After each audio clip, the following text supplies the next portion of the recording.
ನಮಸ್ಕಾರ. ಈ ಕತೆ ನಿಮ್ಮ ಕಣ್ಣುಗಳನ್ನ ತೆರೆಸುತ್ತೆ.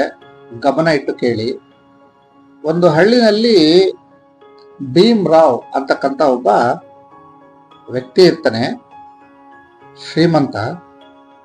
ಈ ಭೀಮ್ ರಾವ್ ಸೇಠ್ ಅಂತ ಕೂಡ ಆ ಹಳ್ಳಿನಲ್ಲಿ ಎಲ್ಲರೂ ಕರೀತಾ ಇರ್ತಾರೆ. ಆತ ಬೆಳಿಗ್ಗೆ ವ್ಯಾಪಾರಕ್ಕೆ ಹೋಗ್ಬೇಕಾದ್ರೆ ಚೆನ್ನಾಗಿ ಶುದ್ಧವಾಗಿ ಬಟ್ಟೆಗಳನ್ನು ಹಾಕೊಂಡು ದಾರಿನಲ್ಲಿ ಹೋಗ್ತಾ ಇರ್ಬೇಕಾದ್ರೆ ಹಳ್ಳಿನಲ್ಲಿ ಎದುರುಗಡೆ ಬರೋರೆಲ್ಲರೂ ನಮಸ್ಕಾರ ಭೀಮರಾವ್ ಸೇಠ್, ನಮಸ್ಕಾರ ನಮಸ್ಕಾರ ಅಂತ ಹೇಳ್ತಾ ಇರ್ತಾರೆ. ಒಬ್ಬೊಬ್ರು ನಮಸ್ಕಾರ ಬುದ್ಧಿ, ನಮಸ್ಕಾರ ಅಡ್ಡಬಿದ್ದಿ ಈ ತರ ಎಲ್ಲ ಹೇಳ್ತಾ ಇರ್ತಾರೆ.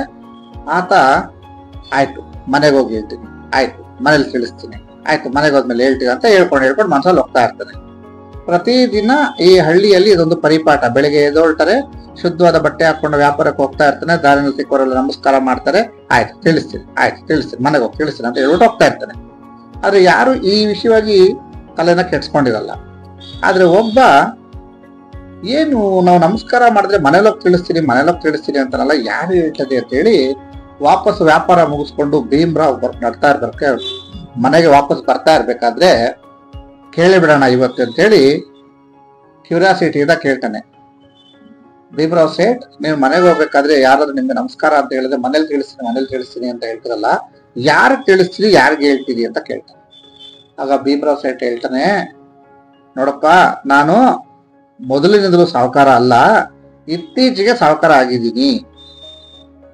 ವ್ಯಾಪಾರ ಕೈ ಹಿಡಿದು ಸಾಹುಕಾರ ಆಗಿದ್ದೀನಿ.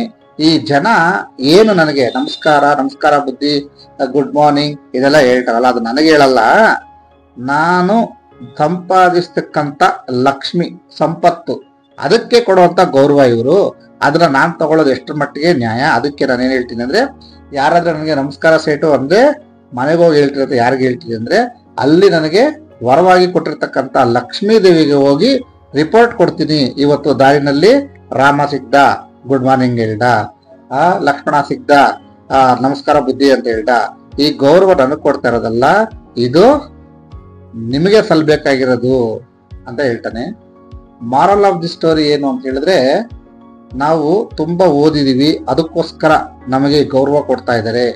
ನಾವು ತುಂಬಾ ಹಣ ಸಂಪಾದನೆ ಮಾಡಿದೀವಿ, ಅದಕ್ಕೋಸ್ಕರ ನಮ್ಗೆ ವಿಶ್ ಮಾಡ್ತಾ ಇದ್ದಾರೆ, ಎಲ್ಲರೂ ನಮ್ಗೆ ಗೌರವ ಕೊಡ್ತಾ ಇದ್ದಾರೆ ಅಂದ್ರೆ ಅದರಿಂದ ನಮ್ಗೆ ಅಭಿಮಾನ, ಅಹಂಕಾರ ಬರ್ಬೋದು. ಹಾಗಾಗಿ ಈ ತರ ಒಂದು ಪ್ರವೃತ್ತಿಯನ್ನ ನಾವು ಇಟ್ಕೊಂಡ್ರೆ ನಮಗೆ ಅಹಂಕಾರದಿಂದ ಮತ್ತು ಅಭಿಮಾನ ಕೊಡ್ತಕ್ಕಂಥ ಅಭಿಮಾನಿಗಳಿಂದ ನಾವು ನಮ್ಮನ್ನ ರಕ್ಷಿಸ್ಕೋಬಹುದು ಅಂತಕ್ಕಂಥದ್ದೊಂದು ಮಾರಲ್ ಇದೆ. ಹಾಗಾಗಿ ನಾವುಗಳು ಯಾವತ್ತೂ ಹಣ ಬಂತು ಅಂತ ಅಹಂಕಾರ ಬೇಡ, ಓದಿದೀವಿ ಅಂತ ಹೇಳಿದ್ರೆ ಸನ್ಮಾನದ ಆಸೆ ಬೇಡ.